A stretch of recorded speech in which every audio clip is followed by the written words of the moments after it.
Ngayong March 2, All-Filipino Conference, naglaban na nga ang Chocomucho Flying Titans at Signal HD Spikers.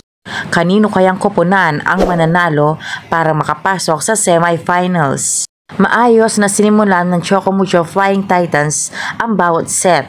O ay makikita mo si Coach Dante na panatag pa at masayain ang mukha dahil sa malakas naman ang depensa ng Chocomucho. Pero dikit talaga ang labanan pagdating sa opensa. Maagang nagpalitan ng great spikes ang bawat koponan, kaya laging dikit ang kanilang scores. Nagbigay agad ng puntos si Descheng, Kat Tolentino at si Arocha. Pero nagbago agad ang timpla ng laro dahil sa strong performance ng Signal. Nagpakitang gila si Dakis, nagbigay ito ng mga malalakas na spike. At ito ang nagbigay ng dahilan para lumagpas ang score nila sa Chocomucho.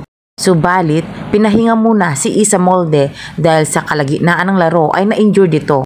Pero hindi ito naging hadlang sa Chocomucho para hindi nila ipagpatuloy ang laro.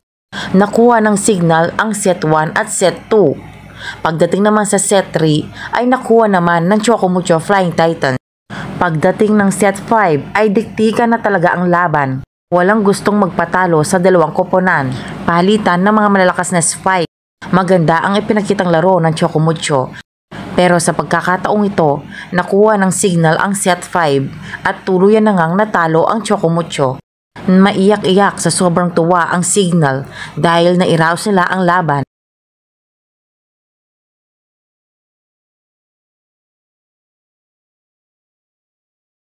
For more updates, please don't forget to like and subscribe.